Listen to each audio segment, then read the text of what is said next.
Yo, what is up guys? It's Pedro here, and in today's video I will be talking about 5 quarterbacks that I think the Washington football team should target this offseason, whether it be free agency, the draft, or a trade. These are 5 guys that I think the Washington football team should absolutely try to target this offseason. So if you guys are new, make sure to subscribe for Washington and NFL content. Also hit that like button and turn on those notifications so you never miss a video, and make sure you guys check out WinView, link in the description. Let's get right into the video.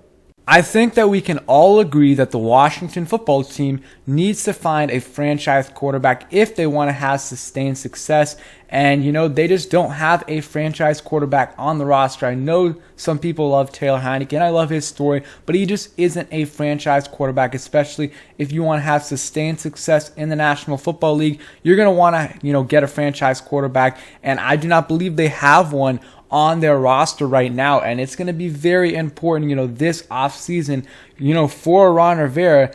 This is the year, this is the offseason to get their franchise quarterback. Year one, they didn't, they had Dwayne Haskins, so they wanted to see how that played out. Year two, they tried to get Matthew Stafford, couldn't do that, and then, didn't really like anyone in the draft, and I'm fine with that. If you don't like anyone in the draft, you shouldn't go up and trade into the top 10 to, go get a guy that you maybe like a little bit, but you don't love. If you're going to trade up for a quarterback in the draft, especially in the first round, you should love the quarterback. And there's going to be a lot of options this year in the draft, not necessarily any elite top number 1 picks. Like, there's no Trevor Lawrence this year where he's undoubtedly going number 1. We don't have that guy this year, but there's a lot of guys that could go in the first round this year, so they're going to have options, and they might be picking in the top 6 or 7 right now. Currently, after the Jets lost yesterday, they are currently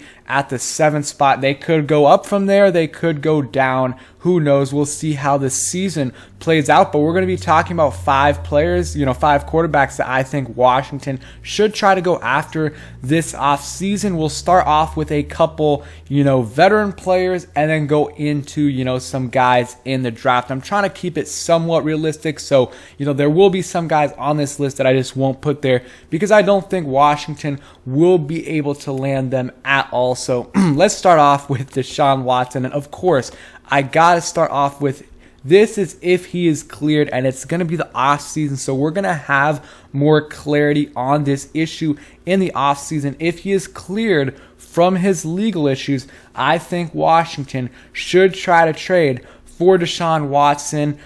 He's an elite quarterback, obviously dealing with the off the field issues, but before that, in 2020, 4,800 passing yards, 33 touchdowns, 7 interceptions, led the league in passing last season, and also is not a bad runner as well. Had 444 yards and 3 touchdowns as well. So, he's going to cost a lot, but he's also under contract for, I believe, 4 more years. Not sure. He's super young.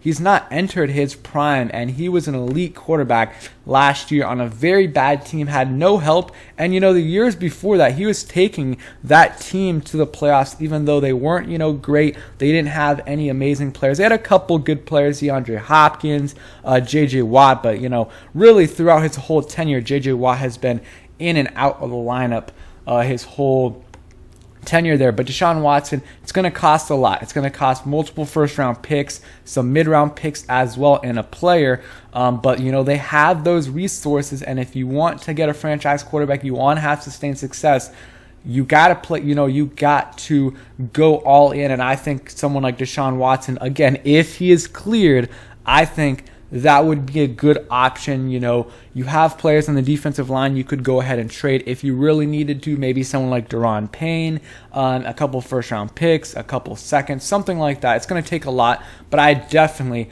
would do it. And the other veteran on this list is going to be Russell Wilson. And real quick, let me say why I'm not putting Aaron Rodgers on this list. The only reason I'm not putting Aaron Rodgers on this list, he's one of the highest, one of the guys I really, really want Washington to try to go after.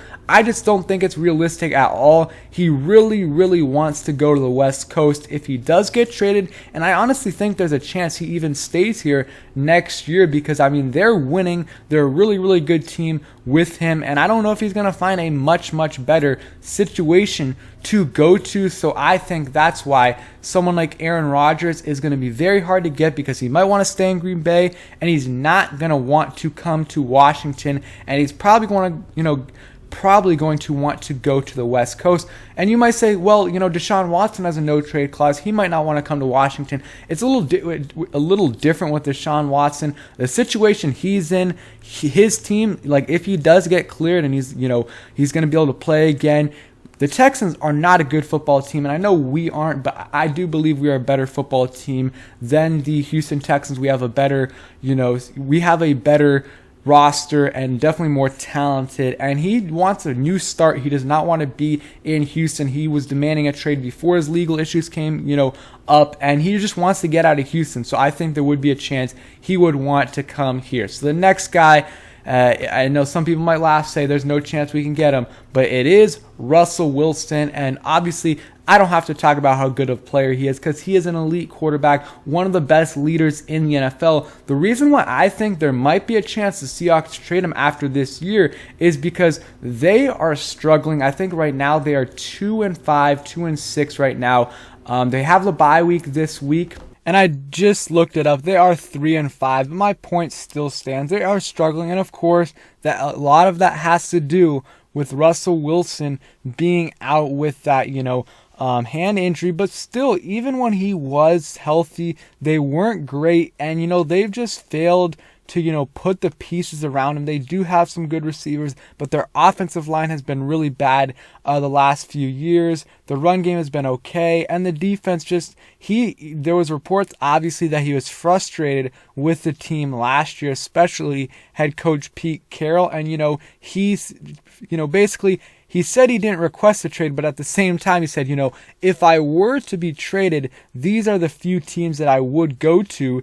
And very interesting that, he gave teams, and that pretty much means that he's open to moving on from, the Seahawks. And he gave a few teams. I think it was the Bears, the Cowboys, and the Raiders. Obviously, the Cowboys are out of the question with Dak Prescott. I would believe the Bears are as well just because they just drafted Justin Fields, but maybe they would be willing to, swap him out and obviously give up much, much more. And then the Raiders could also do a swap with Derek Carr. And obviously there's more involved in there as well. But, I don't know. I think, he's very frustrated with them. There's got to be other reasons as well because they have been successful in the last few years. But, of course, that's because they have him on the team. If you want to have sustained success, you got to have a quarterback. And Russell Wilson has been one of the better quarterbacks in the NFL the last few years. In 2020, had 40 touchdowns, 30 interceptions. Year before that, 31-5, 35-7. You guys can see the rest. He's an elite quarterback. He's an elite leader, and he's still relatively young. I believe he's 32, around 32 years old. So you're still going to have him for 8 to 10 plus years. And if you think about it, before this year he had never missed a game. Every single year, 16. He's durable. Obviously, the question is, would he be willing to come here, and would Seattle be willing to trade him here, and how much would it take? Obviously, the price is going to be worth it because you just can't find, elite quarterbacks in the NFL anymore. It's very, very hard to find them, for them to be available on the market. But I guess nowadays a lot of these quarterbacks are getting frustrated, so there's a chance that more start to get on the market. Someone like Aaron Rodgers, Deshaun Watson, and Russell Wilson. But if we can get Russell Wilson to the Washington football team, he's a native guy from Virginia, that would be great. Again, unlikely. I just think it's a little bit more likely that Washington is able to trade for Russell Wilson than Aaron Rodgers, and I would rather us trade for Russell Wilson just because he's younger, he's a great leader, he's everything you want in a quarterback, And yeah, that would be the dream right there. But obviously, you're going to have to give up a bunch. With all these veterans that I named, Deshaun Watson, Russell Wilson, and Aaron Rodgers, you're going to have to give up a ton, probably a little bit less for Aaron Rodgers, just because, he's a little bit older. But the other two, you're going to have to give a huge amount of picks and players to get those quarterbacks. So now on to the next few quarterbacks. Okay, so the next guy is Matt Corral, from Ole Miss. And one thing I'll say is the rest of the guys are all rookies, just because if you look at the free agent class, it is not pretty at all. Really, no big name players available that you would like. Big Ben, Taysom Hill, Andy Dalton. You guys can see the list. Really, no one there that appealing. So that's why they're all rookies or guys that you're going to trade for. So Matt Corral's been pretty good this year. He's a junior, 6 foot, 200 pounds, so a little bit undersized, but at this point, in 2021, it's okay to have a guy that's 6 foot, 6'1". I've seen other sites have him at 6'1", so not terrible. This year, 66% completion percentage, 2,200 yards, 15 touchdowns, 2 interceptions. He cut down those interceptions a ton from 2020, 2021, and 2021.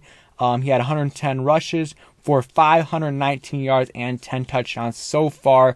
He's very athletic. He's, you have to, he's a read option threat. You have to watch him in the run game as a defense. And he was injured last game, so he didn't have a great game, but he still was, all right. And, he's going to be, debatably one of the top quarterbacks in this draft. Could be number 1, number 2, or number 3. Like I said earlier, there's no clear-cut guy, but, a lot of teams are going to fall in love with Matt Corral. And, there's a chance Washington finishes, up there, and, they could get Matt Corral, in the top 5, top 6, top 7, depends on how things shake out. And if they wanted to, they could trade up a little bit as well if they really like him. But, he's an option coming into, this season, into the draft. And I think he's one of the top quarterbacks in the draft, one of the top 3 quarterbacks in the draft. I still haven't decided which one I like the most. That's going to come with time when we do more research. But he is definitely an option. The next guy, Kenny Pickett out of Pitt. I really like him. 26 touchdowns, 3 interceptions this year, 86 QBR. He's 6'3", 220 pounds so far this year. 69% completion percentage, 2,800 yards. Not much of a running threat. Has 64 rushes this year for 185 yards and 3 touchdowns. So not super athletic. He's also a 5th-year senior this year, but I really like what he does. He's just technically sound, and I think he's going to be the most NFL-ready quarterback out of any of these guys just because of the experience he's had. He's really started 4 years, and he played some in 2017 as well, showing improvement every year. I mean, this year he just exploded because he kind of had 3 years in a row, pretty similar numbers, and then this year cut down the interceptions and then just exploded with the touchdowns. So, he is a pocket quarterback, and, but he can throw off platform sometimes as well. He can make some nice throws, has some good anticipation. I really like him. He is another guy that Washington could target. He's definitely the most NFL ready quarterback, in my opinion, in this class so far. The next guy, he's probably the, most boomer bust guy, Malik Willis out of Liberty. So far this season, 21 touchdowns, 6 interceptions, and then 684 rushing yards and 9 touchdowns. I mean, he is probably one of those guys where he's not going to be the most NFL ready. He might take some time, but he probably has the most potential in this class, or definitely one of the probably top 2 most potential in this class. He's a dual threat. He can make some absolutely insane throws, out of the pocket, even inside the pocket as well. And then he's a running threat as well. He's just everything you want in a modern NFL quarterback. Is just that he is still very, very raw. He also plays at Liberty, which, not the best competition. And yeah, that's the thing with Malik Willis. the competition and how raw he is, it's going to take some time with him. You probably won't start him right away. Maybe you will. You know, it's too early to tell on that front. You have to bring him in, see how he's doing in training camp before you can tell if he's going to be able to start right away, see how he picks things up. But he might be a guy where it takes him a little bit while. Even if he does start right away, it'll take him a while to pick things up and to, you know, start being elite right away. But at the same time, it might, you know, if you look at the successful quarterbacks in the last few years, you know, guys that right away, they've been pretty good. A lot of the times it's, you know, quarterbacks that can run, you know, because they don't have to rely on their arm, which that takes time, you know, years to be able to process things really quickly. They can rely on their legs to make things happen for them. You know, Jalen Hurts last year started the year off really good, or started his, you know, career off pretty well against the Saints and a couple other teams because he could rely on his legs. Kyler Murray was great in his rookie year, so he might be able to rely on his legs a little bit. But it might take him some time, like I said, as well. So those are the 5 quarterbacks I think Washington should target this offseason. Obviously, there's some more names out there. You know, you could go for Derek Carr, you know, Sam Howell. There's some other guys as well. And there might be another quarterback that emerges this, you know, in the draft process. And, you know, I'll go more in depth in these quarterbacks, you know, the rookie quarterbacks specifically, in the next few weeks, especially later on after the season is over. Once we get into these things, I will post more videos about these quarterbacks, and I will be posting a mock draft in the next week or so. So make sure you guys stay tuned for that. Probably either Sunday or Monday. That's when it will be posted. So thank you guys for watching. Hope you guys enjoyed the video. If you did, hit that like button, subscribe if you guys are new, and turn on those notifications so you never miss a video. Peace, guys.